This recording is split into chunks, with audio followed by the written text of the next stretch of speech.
those are the types of interactions you get at Comic-Con because, especially as a black nerd of our age, it was rough growing up. You know, we didn't really have a safe space where we could be ourselves. We had to read, you know, we had a small group of friends that we could be cool with, but I couldn't just come into school and start talking about the X-Men unless I wanted to get punched in the face.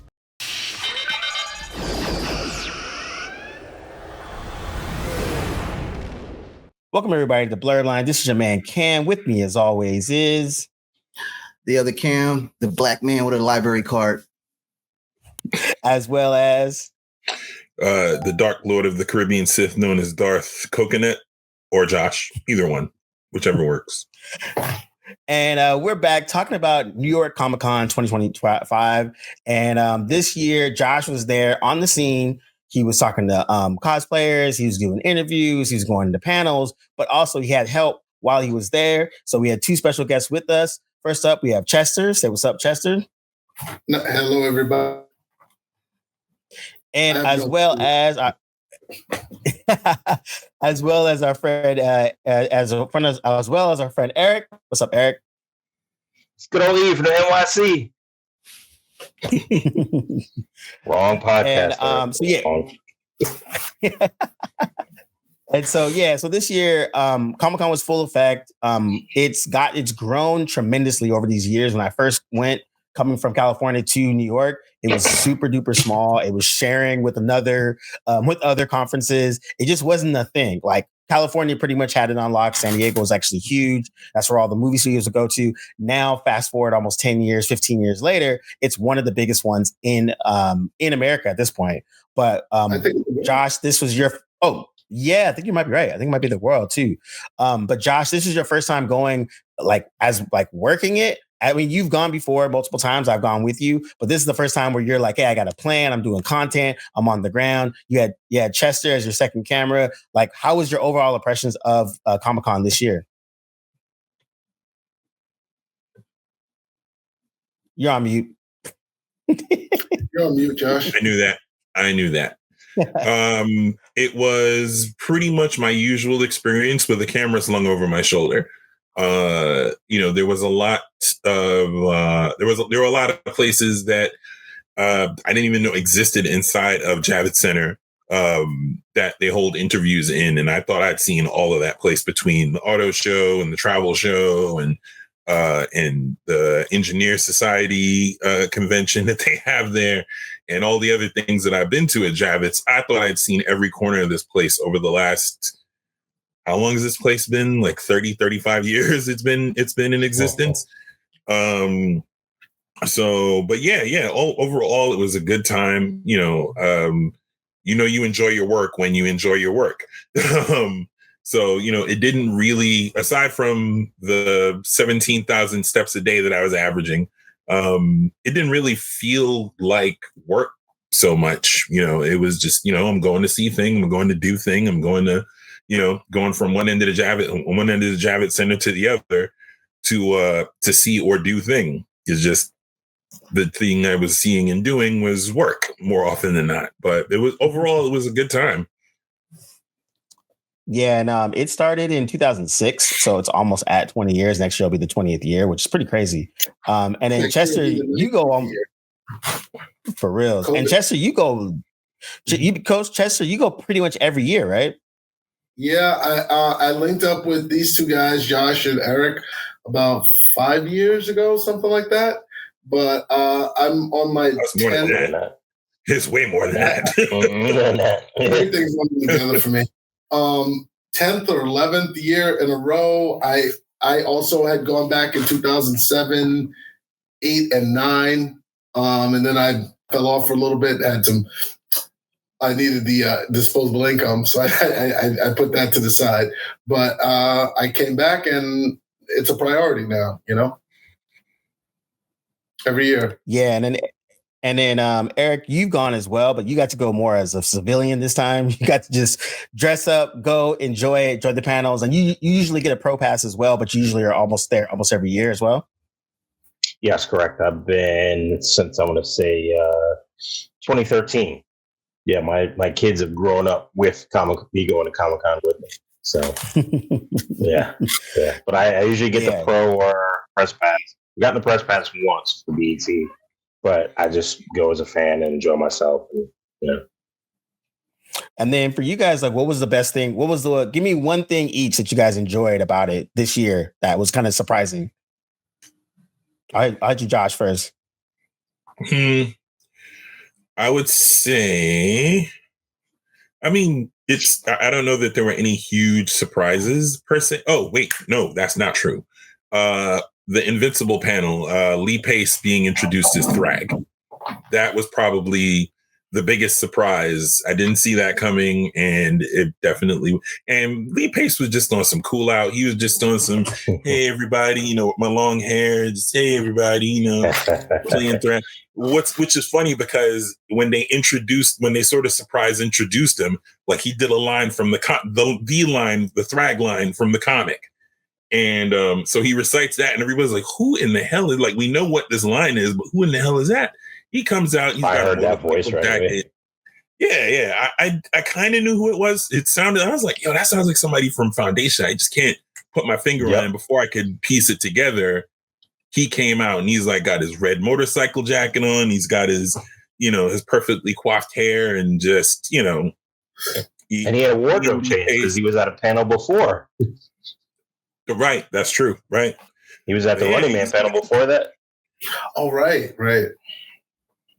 Yeah, he was just kind of on some cool out, just in the chair on some, hey, everybody, Lee Pace, like I am, you know what I'm saying? Like, it wasn't, it was super casual. That was probably the most, and the Star Trek panel, of course, which is always, a personal favorite of mine. Yeah. And then Chester, what was your favorite? It's kind of a toss up, and all of it I have to tie to Josh. Meeting with the director that we spoke with, Timur. How do you pronounce his last name again, Josh? Bekmambetov. Yes, he directed Wanted, which most people is most famous for. But I know him. I saw his first movie, which was Night Watch, which if you have not seen it, you need to drop what you're doing and go really watch it. And during his interview with Josh, he was really talking about a lot of technical stuff and whatnot. And, I'm the second camera. I'm not interfering. I'm just snapping away. And after the interview was done, I couldn't pass up the opportunity. I was like, hey, I just want to let you know, like, I was a really huge fan of Night Watch and Day Watch. And, can we get some more? Because the way Day Watch ended, it didn't feel like the story was done. And he got really animated, and he started talking with me about that. And I was telling him, oh, man, I love what you did with the subtitles. And for those of you who haven't seen Night Watch and Day Watch, they make the subtitles like part of the story. Like there's one scene where it's raining. Don't spoil it. No, I'm not spoiling it. I've learned from Eric and Josh not to do that. Mm-hmm. But there's one scene where rain is happening and the subtitles drip down like raindrops and fill in on the bottom of the screen, which I thought was really cool. And he got really animated when I started talking about that because he's like, oh, this isn't just some guy read off my IMDb page. This is a real fan. And he really started to appreciate that. And that was just a cool interaction. It was brief. I mean, it couldn't have been more than 2 minutes, but it was really cool and a unique experience that I've never had at Comic-Con. And the other was when we got to meet with a couple of cast members from the new Star Trek show. And one of he plays the Klingon. He was there with his dad. And Josh doesn't know this, but I was just observing, and he's an immigrant. Josh is the son of an immigrant, and to watch the three of them really like vibe like people was just a really cool thing. I think I got some cool pictures of them too. So, look forward to that. But that was a really cool thing to just remember that, like, at the end of the day, these guys we see on the screen, they're actual human beings.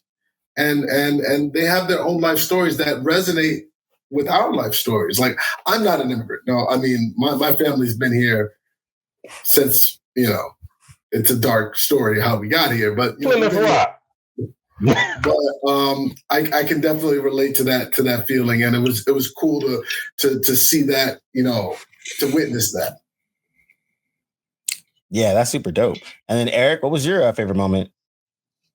My favorite moment is selfish and self-indulgent and narcissistic.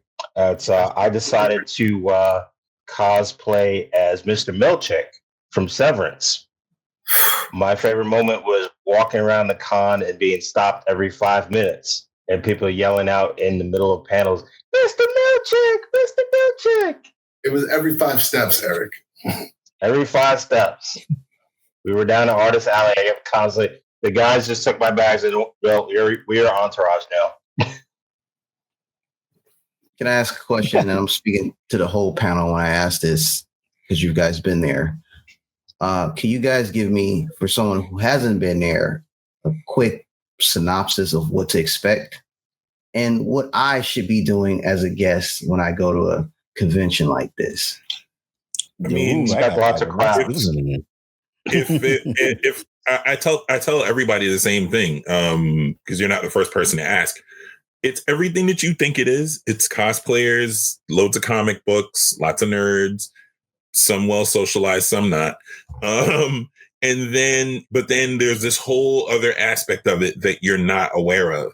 And depending on what your interests are, that's where you'll sort of magnetize to. If you're into shows, they got panels. If you're into paraphernalia and memorabilia, statues, action figures, starship models, you name it. If there's a nerdy or geeky thing that you're into, there are probably 10 outlets for that thing that's there. And it's just, and all in all, it's a good time. And it's, you don't have to indulge everything. You just have to go for what you're interested in. You don't have to, my prime example, the first time I took my daughter, she hadn't asked because she thought she had to cosplay. And I'm like, dude, you see me? Have you seen me cosplay even once? Like, I ain't never left the house dressed up to go to Comic-Con not 1 year. So why did you think you right? Don't start. Not yet. We'll get you. I was like, you don't have to. Like, you can just, like, you throwing your sweats and a jacket and come through, man. Like, just bring money. But other than that, what you gonna do? Yeah. Like, I would say too is it's cool because what I like about it is it's a good mix of like local and like entertainment stuff. So you'll have your big booths for whatever entertainment company. They have larger panels like for whatever show. That was the one thing about San Diego that I didn't like about it. It almost tended more towards entertainment industry, less to like the people. And New York had a good balance where like, they have their big panels, all that, but they still have a big row of just people just selling, comic books or t-shirts, stuff. Artist Alley used to be small. Now it's huge. And Artist Alley has all artists, creators, and it's anyone too. Of course, you have heavy hitters that everyone knows, but then you'll have the random indie artists that just want to sell their books or they sell their print. So it's a good mix of like the indie person plus the big wigs. And I like it because now when you go to something like Artist Alley, what I started to do is I started to gravitate to almost every Black person in Artist Alley just to check the work out, support if I like the stuff, but at least like start to look out for it. And now that anime is bigger for the kids these days, you're starting to see a lot more of the cosplayers be more Black kids now, where before it wasn't the case, say 10 years ago, but now it's kind of shift a little bit. So it's a good mix of just like almost a sensory overload, but it's kind of fun because you don't, like you said, you can just go as a regular person and be like, this is insane. Or you could dress up, hop in and find your people, depending on what you cosplay on, you'll find probably one other person doing the same in that same realm. And then now you guys are friends. I will say this, not to cut you guys off. I went to Burning Man 2010. The way Josh explained it is exactly how I explain Burning Man to people. It is everything you heard and everything you don't know. You find all walks of life. I actually was sharing a plate of lamb giblets with the lead singer of Fishbone and didn't even know it. So like, again, you mingling, there are no hierarchies there. Everybody's there for a good time. And the way it sounds, Burning Man approach to the Comic-Con is the same way. So now that I have a better idea, when I do hit my first convention, I'll have a better sense of how I'm gonna hit the ground running. So I appreciate y'all for that insight. I would say I think we need a third person for next year. Yeah. A fourth person, sorry. There's an additional element though. And Josh can speak to this because me and Eric, we had kind of mastered the system and we kind of pulled Josh into it. There's so much to do for those that are into this thing that you can get like overwhelmed. It's like, oh, there's this panel. Oh, there's this thing and this thing. And then by like 2:00 in the afternoon, you run around to try to do everything and you've accomplished nothing. And they publish the schedule beforehand. They give you an idea about who's going to be an artist. They tell you who's going to be in Artist Alley. They tell you who's coming for autographs and signings and all of that. Whatever of those things that you're into that's published before you go, it would behoove you to take a look at the schedule and plan out the stuff that you absolutely need to do, the stuff that you'd like to do, and the stuff that would be cool if you got to, but if you don't do it, you don't care. Because that way you know that, hey, this panel at 12:00 I absolutely have to do, because that's the thing I definitely want to be at, and you can go do that. But if you get caught up in walking the sales floor and one of those, third tier things pops up, you don't feel like you're missing out on anything because you've made the mental math that what I'm doing right now is more fun than what I could be doing. So really, 100%. And Chester is absolutely right. I would go to Comic-Con and just sort of meander and walk in and be like, ooh, that's cool. Ooh, that's cool. Like just once letting ADD control everything. and it was a Friday that the last time that I did that was a Friday, went with someone, ditched them. And as soon as I left, that person ran into Eric and Chester. And I was like, this is extraordinarily organized for Comic-Con, what these guys are doing. And they were like, yo, like, yeah, like we know what panels we want to go to. We know that this happens at this time, that happens at that time. And in between those two things, we can roam around. But like 15, 20 minutes before the thing starts, we need to be over there. I was like, their lives are really together in a way that mine is not. And so the following day, I think as if to provide proof that their method works, the following day they were like, all right, meet us at, I think it was Hulu Theater. Went to Hulu Theater. It was the Daredevil panel. It was the Punisher panel. It was the Good Omens panel. It was something else. And then the payoff was, I was going to say the payoff was Into the Spider-Verse. And they not only did a panel with the voice cast and the producers, they showed half the damn movie. I was like, all right, I'm sorry. If I wasn't sold before, if I didn't know that, if I had any misgivings about whether or not these brothers are right about their methodology, very clearly they are onto something that I am not. Because I've been sitting here for like 2 hours and this is everything that I would have wanted to go to today. And I'd probably still be at Javits right now while this was going on. Oh, the other thing too is you want to really open yourself up to new experiences. Because, and Eric and Josh will tell them this, the last time they had a Venture Brothers panel, I'm like, we have to go to this panel. And both of them were like, I like the Venture Brothers, but you know what? Like, no, I basically grabbed them by their ears and physically dragged them to this panel. And Josh, tell me about your experience at that panel. You're on mute. I was like, Venture Brothers is cool. It's all right, you know. And he was like, no, you have to come. He just kept going on. This is more than 1 year that he was like, you got to do it. If they do it, you have to come. I'm going, you're coming. And so that last year that they did it, he basically, like, he just dragged me. I was like, all right, man, I ain't got nothing else to do. I want you to shut up about this. So I'm going to go. and I'll be damned that was not the single best panel that I've been to in all the years I've been going to Comic-Con. And it wasn't about the show. It was literally about everything else happening in the room and nothing about the show. pure comedy. I have not laughed at a panel that hard in my entire life.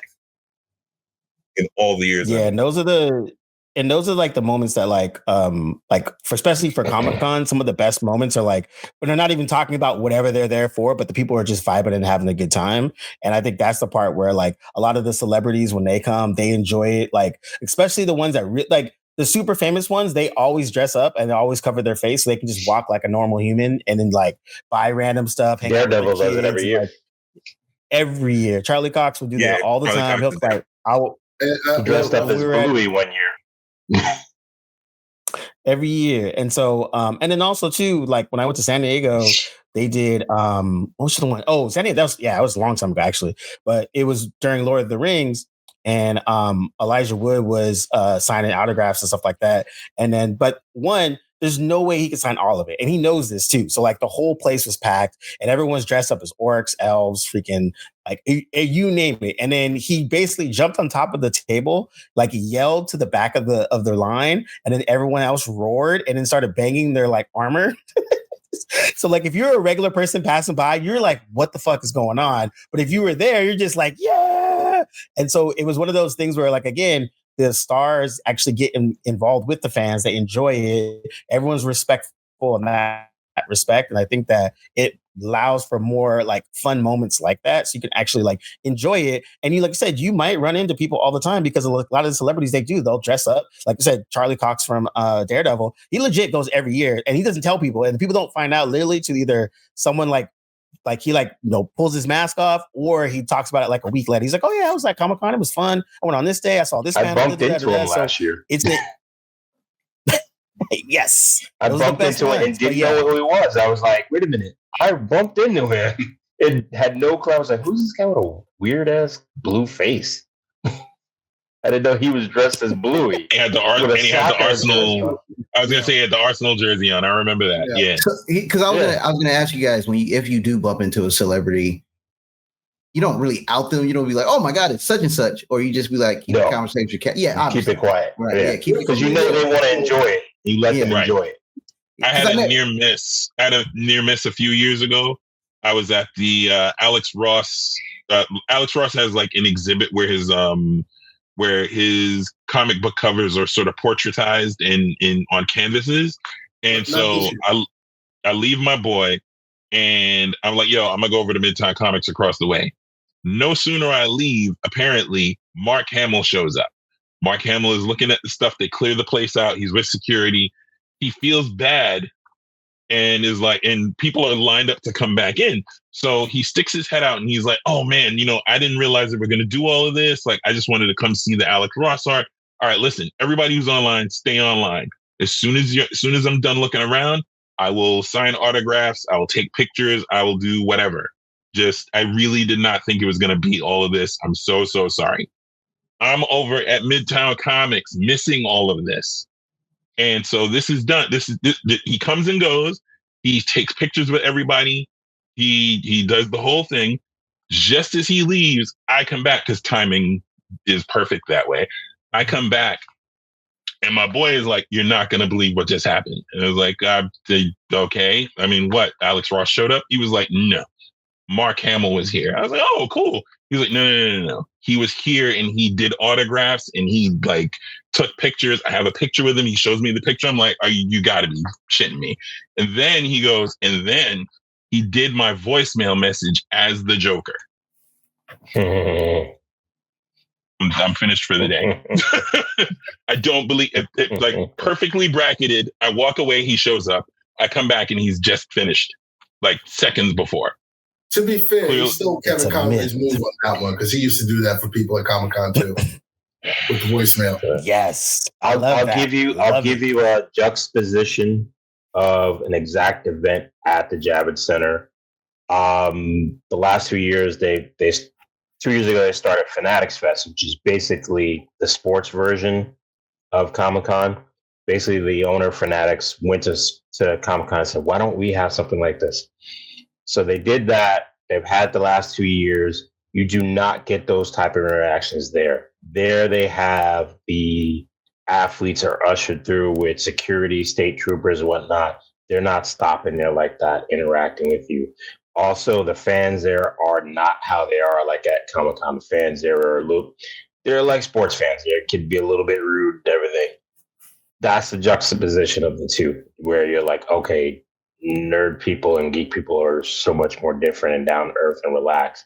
Where sports people are like, yeah, sports. I like sports, but still, I know they're very in your face. We got to remind ourselves, fan is short for fanatic. Fanatic. Yep. 100%. And you're right, and that's the Fanatics Fest. Well, yeah, it's a good juxtaposition because it's very much a sports Comic-Con, basically. And a lot of the touches are the same, but like Eric alluded to, the atmosphere is different.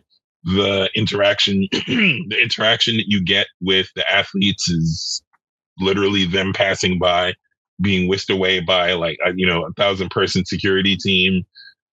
Who was it? Who was the wrestler that we blew past last year, Eric? Which one? There was John Cena, Owen, Seth Rollins. No, there we go. Seth Rollins. It was what's his name? You asked him for an autograph, and he's like, "No," because he never breaks character.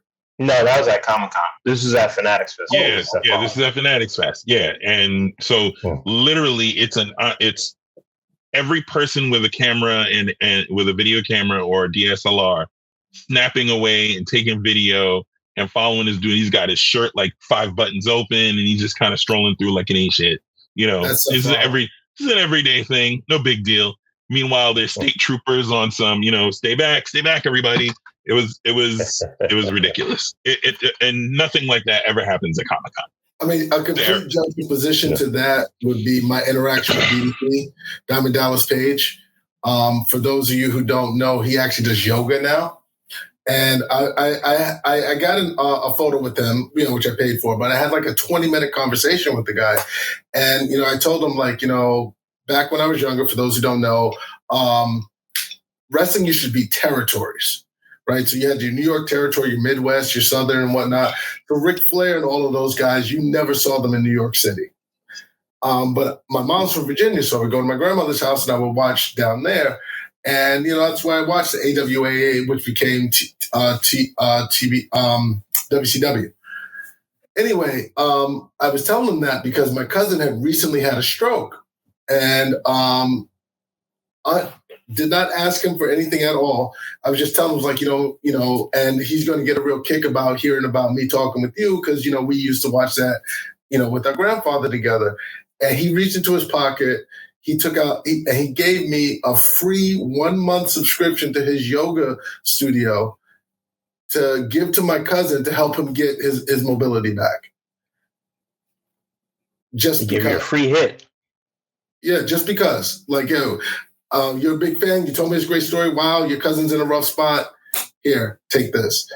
Those are the types of interactions you get at Comic-Con because, especially as a Black nerd of our age, it was rough growing up. We didn't really have a safe space where we could be ourselves. We had to read, we had a small group of friends that we could be cool with, but I couldn't just come into school and start talking about the X-Men unless I wanted to get punched in the face. Which happened.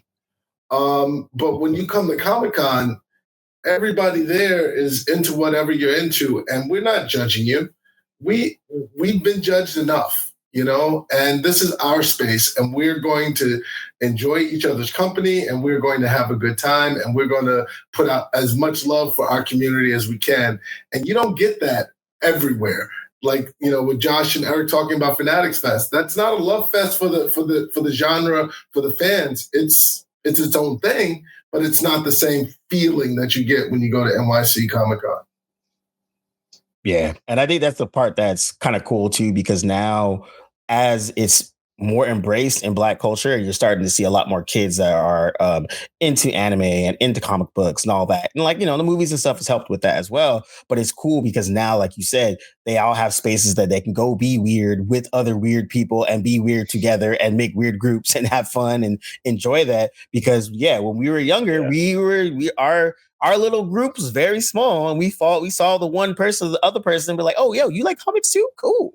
And I think it's really interesting that now and it is good that you can see it more. Because I think Josh and we went to Brooklyn. Was it Brooklyn Comic Book Fest? That was like 2 years ago, 1 year ago, and it was.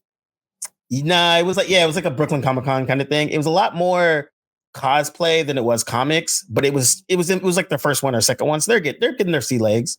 But the coolest part about it was that it was like 80% Black and in the middle of Brooklyn, and folks was dressed up. They had artists, they had comic book artists, indie artists, and so it was cool to see a lot of space for everyone coming in, and everyone enjoyed it. There was a good conversation. It was a good feeling of the space, and everyone had good interactions. And so that was to me, is like they have some years to go to get to a good space and organization wise, but like just providing that space, like I said, if you're 13, 14 years old comic kid, and you can go find your people pretty easily now. And I think that's the part that's like really, really, really cool. Before I wrap everything up, I was going to say, go ahead. The thing that I liked about that was it was really authentic. Like it wasn't, trying to be something it wasn't. I think, was it Phil Lamar that was the big yes, the big guest that year? Too, yeah. Yep. And he spoke And so before I wrap it up, I was going to say, overall, I think for Comic-Con now, and like that it's been around for almost 20 years. New York, like I said, started small. It was, a little rough, but in the last 5 to 7 years, really hit a stride, not counting COVID. But it's made it a space where it is accessible to a lot of people. And they've organized, even like the tickets are kind of crazy, but you can still get, your single day and enjoy it. And bring the fam. It's not like you're just going to sell out or anything like that. So I would say just in general, like I'm really glad to see where Comic-Con has come to now, because the more you go, like you said, you see the families, you get to see the kids, you see all the different walks of life kind of mingling together, all kind of under the same banner of like, we like the same weird show that you like, and now we're friends, And I went before I wrap it, San Diego. Oh, yeah, that's what I say. That's what I say. Right before I wrap it up, I was going to ask you, Eric. Like, you got to go to San Diego this year. A couple good drops came. Nothing crazy, but it was still pretty cool. What did you think about San Diego compared to going to New York? San Diego was a little bit of a different experience for me. I got tickets by a friend who's an executive producer of different animated shows. Like we met the guy who's the current voice of Bugs Bunny, and he does Bob's Burgers, and met a couple other voice people and did his panel. For that one, it's so much harder to get tickets, but the difference between the two is that New York is all contained within Javits, right in that area. San Diego is like the entire city becomes it. So if you go to San Diego, if you're not one of the lucky 150,000 people that get to go inside, you can go outside and do things. They have different activations. The only problem is with those activations is you're going to be in lines for a long time. And you have a family of 4 with a wife who's like, I don't like this stuff. You're not going to be able to do all that. So here's the added bonus of being in San Diego. Tacos. Yes. Oh, God. Yes. Everything about, put it like this. I did not want to come back after being in San Diego. We stayed in Coronado Island. It was beautiful. We did one day at Comic-Con inside. We did another day doing stuff outside, and the rest of the time we spent doing stuff in San Diego. And I think for anybody who's coming for New York City from outside the city, you have to take it with that same approach as well. You are not only at New York City Comic-Con, you are in New York City. That's a huge vacation. Both of those places are a huge vacation. You can just go one day, but then the rest of the days do stuff in the city itself. And there's after parties you can go to. We haven't taken advantage of that. We're going to take advantage of that next year. Josh and Chester. We're going to an after party. I after parties that you guys have. On my Instagram page, I got a picture of Darth Vader cage dancing. So this kind of wild. Oh, we've been trying to get into after, but we've intended to go, and then when we look, a month before the actual event, it's already sold out. So, we just need to be on our game a little earlier, well, a lot earlier, apparently. So it's not, don't make it sound like we've been avoiding going. We've been trying to go. I've gone to some too, and it's kind of the same. It's a mix of like industry parties and then like the public parties, and then the ones that are just like not even after parties. They're just like, yo, we're all going to be at this bar and go hang out. And I think those are the ones that like a lot of the artists and the creators, their ones. And then there's like the official ones, usually like Image or like Marvel will have them. And like even the Marvel one, it's not really that dope. It's like it's the workers, some artists maybe, and then some of the actors. But at least it's like free, you got free foods and that kind of stuff. The year Watchmen came out, I got an invite to the HBO party, which was in the pavilion across the West Side Highway. That was pretty dope, and it was open. But Chester didn't tell us about that at all. Because I only had. I did tell you. You said you didn't want to go. Stop lying. Nope. I wound up going with my friend Julio. Because both of you like, nah, man, I'm busy. Friends who let you down. Friends who'll be around when you need. Sorry, copyright. You see, right? You see how they do. So to wrap this up, I was going to say, for you guys, you said you guys have been going to multiple Comic-Cons, and you guys go every year. You guys make it a thing. It's like a priority. Why is that? You like I said, you've been doing it over a decade. For some of you, but why do you make sure that you go to Comic-Con every year? I'll start with Eric. It's fun. It's fun to do. You go with your people. It's fun. You see stuff. It's 4 days out of 365 days a year. You prepare for it. You look forward to it. There's panels. There's cosplay. There's the show floor. You hang out with all your geeky and nerdy friends. You meet some more geeky and nerdy friends. It's an entire event. It's a whole damn festival.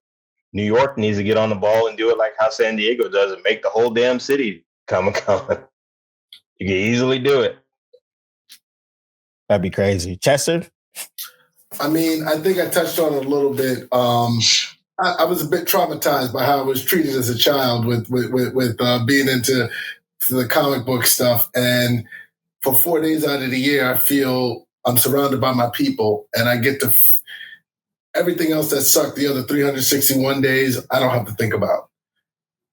And it's worth the price of admission every single year. Mm-hmm. That's dope. Josh? Multiple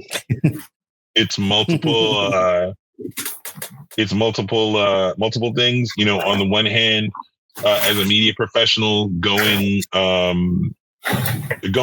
to see other media professionals and other media things going on. The connection to work, the part of work that we all enjoy. There's that aspect. Then, there's obviously all the things that Chester and Eric mentioned. It's just good fun. It's just a good time. Being 6'3" and being the size I am for most of my life, I didn't quite have the trauma, because you definitely would catch this smoke if you tried to step to me while I was at a comic book store on some, why you into that nerd shit? You might get punched in the mouth. But that said, it's good fun. Like and I think one of the folks that I interviewed on the show floor kind of put it best. She said, you have to be a fan of something, even if it's not comic book or nerdy stuff or geek stuff. Be a fan of something and then engage that thing as a fan, as someone who. And her husband summed it up. Her husband summed it up with, geek shit is cool. Yeah, it just is. It really tagline. It really was. And it's a good time. Like, it may not be everybody's good time. I will confess, it's not, I wouldn't say it's an acquired taste, but if you're not into it, you may not enjoy yourself. But to say that, if you went and you're into something that also has an adjacent connection to Comic-Con or a presence at Comic-Con, that you at least won't enjoy that thing. it's nigh unto impossible. So I guess the guy that I interviewed summed it up perfectly. Ye shit is cool, man. Like it is cool, and there's a lot of cool people there. It rotates back to the thing that I said at the top. It's all the things that you think it is, and a bunch of stuff you think it's not. And part of the things you don't realize it is that there's regular folks and like people that you would never think to see. There was brothers that I know was from around the way. That was either from the Bronx or Brooklyn, somewhere in the hood. And it was like, oh, yo, son, they got this one goes over there. Like, when do you ever see that? When do you ever see that? You know what I mean? And I could tell that they were first timers. And if I wasn't rushing off to go to go cover something else, I absolutely would have interviewed those brothers. Because I know it would have been like, yo, son, I ain't never seen nothing like this. I thought it was, all this geek stuff. You know what I'm saying? It was just, and yo, they got Funkos over there. They got the Toei animation over there. They got Bandai over there. Literally, this is what's happening right behind me as I'm folding up my camera from another interview. I'm like, yo, they got Dragon Ball Z over there, son. Look at the size of that Goku, B. Like, it was like that. And I feel like most people who go to Comic-Con will probably have a similar reaction, if not that animated. Internally, you're going to be like, holy crap, I did not know all of these things that I was into or had seen in other places, or that my kid's into, or my little brother's into, or my next door neighbor's kid is into, that they won't shut up about. I did not realize all of this stuff is represented here.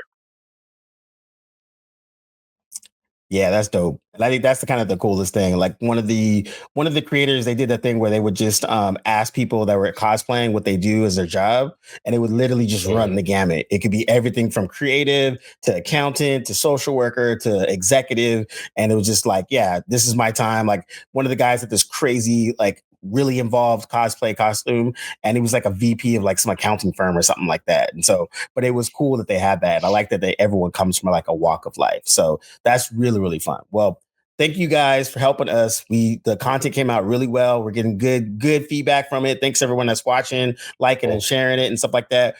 We have some interviews on the way that's going to be coming as well. Also, before I finish up, Josh has something to say. I mean, they're here, obviously.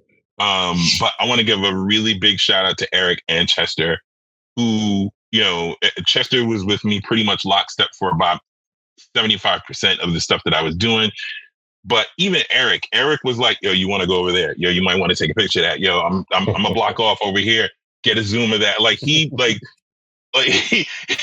sort of TDing the whole, quarterbacking in a lot of instances. And I know me, I'd have gotten it done one way or the other because that's just me. But having them there in the roles that they played, Eric in a very unofficial, casual, didn't see him for half the day, and then he'd be like, yo, so what'd you get? Oh, I got this, and this. Oh, yo, look over there. You might want to shoot that. Word, yeah, all right, let me set up the camera. And Chester, likewise, pointing out stuff, like we were at a quick anecdote. We were at the Star Trek. The Star Trek panel, and I'm busy shooting the panel, and then he notices that I forget the actress who plays Uhura. She comes down off the stage and sort of makes her way to the side door. Didn't notice the side door before. He's like, "Yo, look over there." I'm like, "Okay, yeah, that's her. Cool." So we're shooting. I continue shooting because I'm focused. But then when we were done, he points it out again. He's like, "Yo, we should go in there." All right, man. Hold up the camera. Go in the room. The entire cast is there, and the entire cast is doing all sorts of, press avails, and they got the backdrop and all of that. And the conversation that he mentioned that I had with the West African brother who plays the Klingon on the show. Like he said, it was great. It was a really good, really nice, his pops was there. I forget where in West Africa they're from, forgive me. But it was just a great conversation. It was just really free flowing. We talked about, being children of immigrants and what have you.